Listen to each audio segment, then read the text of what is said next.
Welcome back to the Short Game Podcast. What's going on, guys?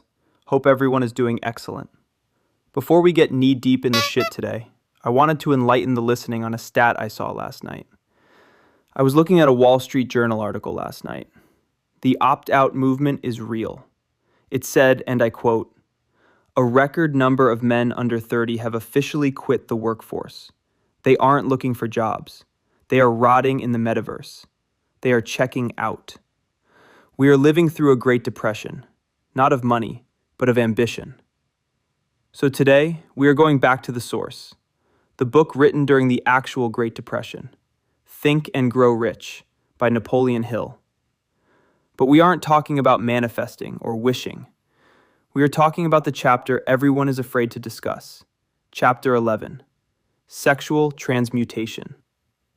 How do you take that raw, chaotic energy inside you and turn it into an empire instead of wasting it on the internet? I'm NexYear.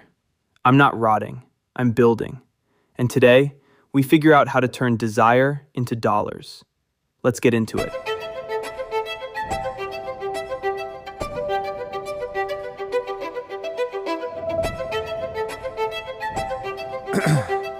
It's early Thursday, February 12th, 2026. I'm 25 years old, and I'm looking around at a generation that is paralyzed.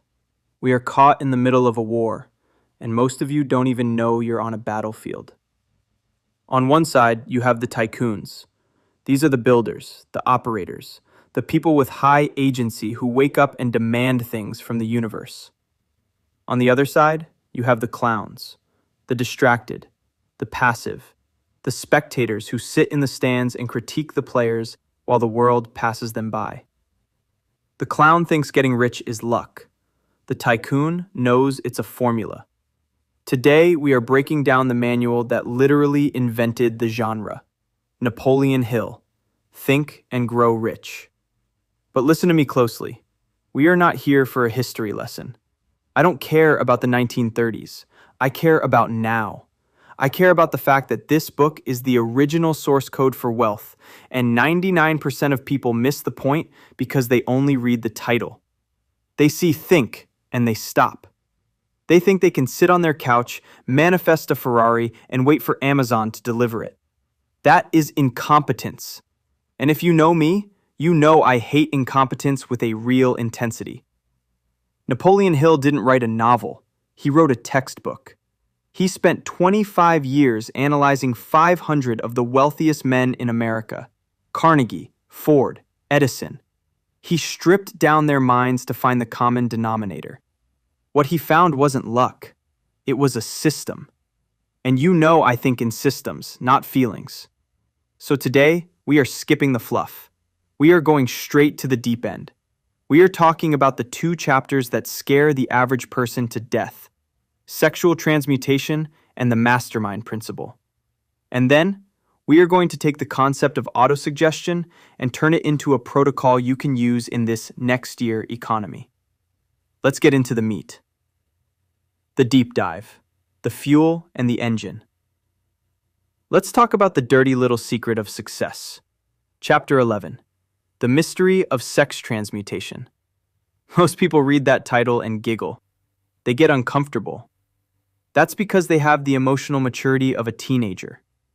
But the tycoon reads that chapter and sees a weapon. Hill says explicitly, sex desire is the most powerful of human desires. It is the most intense driving force in human biology. When you are driven by this desire, what happens? You develop keenness of imagination. You develop courage, willpower, persistence. You become willing to risk life and reputation to get what you want. Now here is the fork in the road. This is where the clown becomes a casualty and the tycoon becomes a legend. The clown takes that energy, that high-octane biological fuel, and wastes it. They dissipate it in physical expression. They chase the short game in the bar on Friday night. They let that energy leak out in pursuit of temporary satisfaction. And what happens? They lose the drive. They become docile. Hill says it plainly. If you destroy the sex glands, you remove the major source of action. You take the fight out of the animal. The Tycoon does something different. The Tycoon learns transmutation. It sounds complex, but it's simple. It means the switching of the mind from thoughts of physical expression to thoughts of some other nature. It means taking that raw, aggressive, biological drive and channeling it into a business, into a creative empire, into a sales presentation. Hill discovered something terrifying in his research. He analyzed 25,000 people and found that men rarely succeed before the age of 40. Why? Because between 20 and 40, they are wasting their energy. They are sowing their wild oats. They are dissipating their power. They don't hit their stride until 40 or 50 because that is when they finally learn, usually by accident, to harness that energy and point it at a legacy instead of a distraction. I'm 25. I don't have time to wait until I'm 40. Neither do you. If you can learn to harness this drive now, you are playing with nuclear power while everyone else is using AA batteries. This energy is the secret of creative ability. It is the sixth sense that separates the genius from the ordinary crank. The genius uses this high vibration energy to tune into ideas that the average brain can't even pick up. You want to be an operator? Stop leaking your power. Transmute it.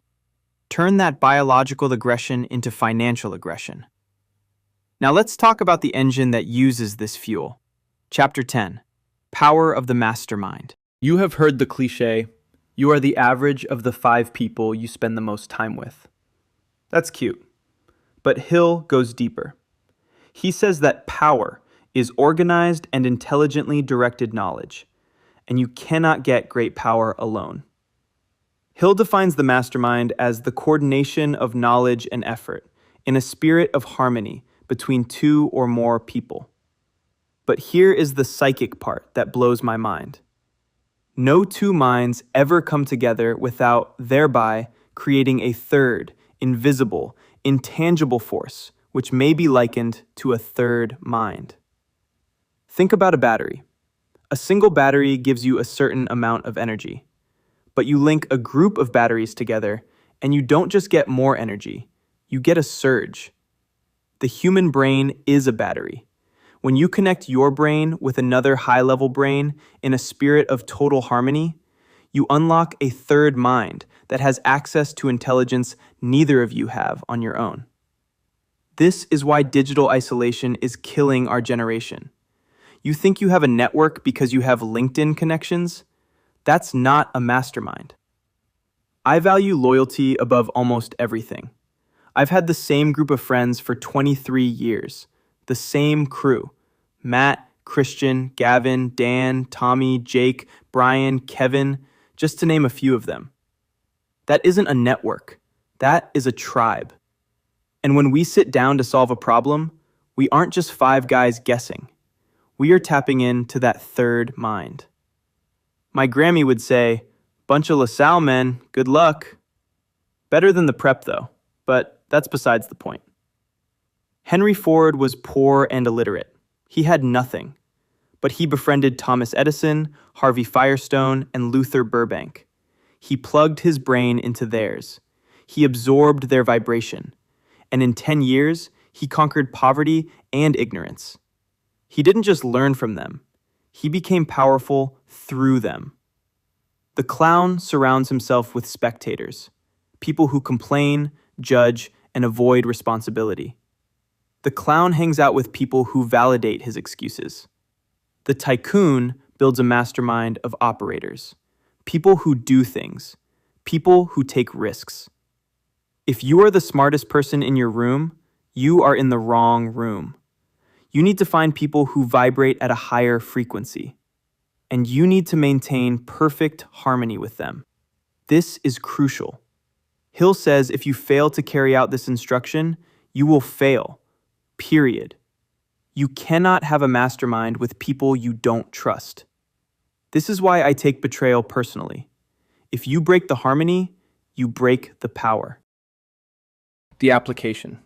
Programming the protocol. Okay, but what's the move? How does this actually work in the real world? You have the fuel, transmutation. You have the engine, mastermind. Now you need the software. That is chapter 4, autosuggestion. This is where people get lost. They think autosuggestion is standing in the mirror saying, "I am a millionaire," like a crazy person. That is useless. Hill says plain, unemotional words do not influence the subconscious mind.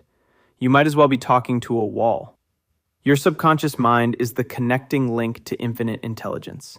It works day and night, but it is a creature of habit. It will feed on fear just as easily as it feeds on faith. If you don't program it, the world will program it for you. And the world wants you to be poor, scared, and obedient. Here is the protocol for the NexYear economy. This is how you apply autosuggestion to build a money consciousness. Step 1. Definiteness of purpose. You need to fix in your mind the exact amount of money you desire. Not, "I want to be rich." That means nothing. The subconscious needs a target. I will have $100,000 in the bank by December 31st. Be specific. Step 2. The exchange. Determine exactly what you intend to give in return for this money.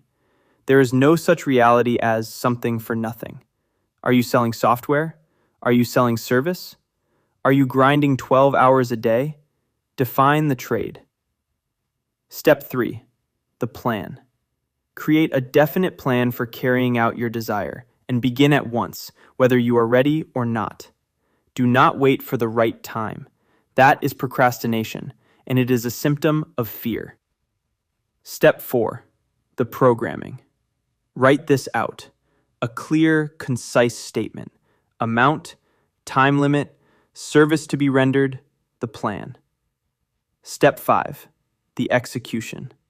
Read this written statement aloud, twice daily. Once just before sleeping, once just after waking up. But here is the key. You have to see and feel and believe yourself already in possession of the money. You have to mix emotion with the words. You have to lie to your subconscious until it believes you. You have to conduct yourself just as you would if you were already in possession of the material thing.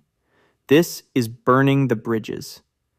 When Edwin Barnes wanted to work with Edison, he didn't say, "I'll try this for a month."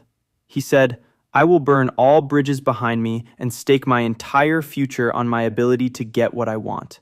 He left himself no possible way of retreat.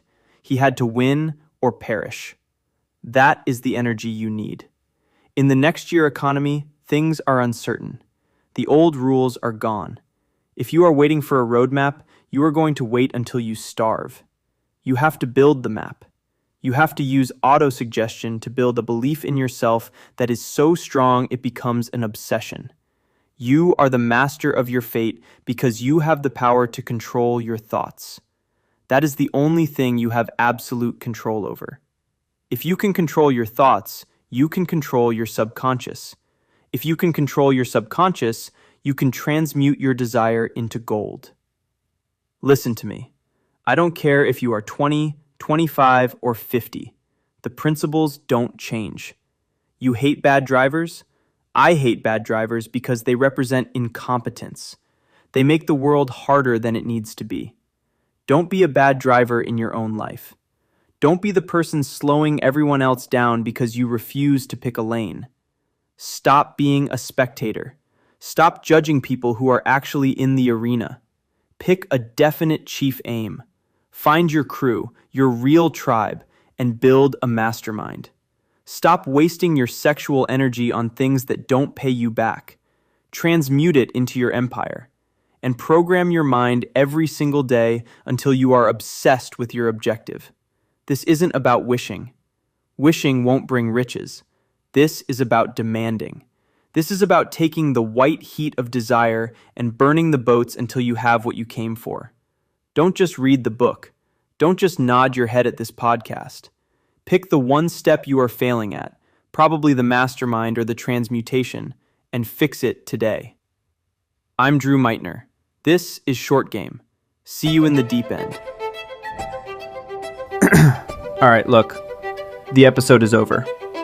If you are still listening to my voice right now, you fall into one of three categories. Number 1.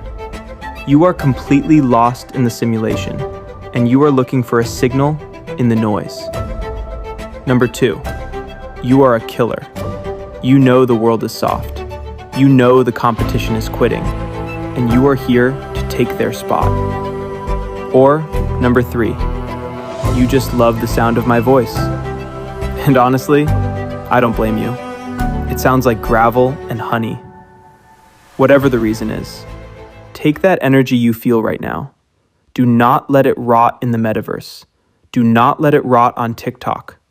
Transmute it. Build something physical. Go talk to a human. Get a definite chief aim. I'm NexYear. I'm going back to work.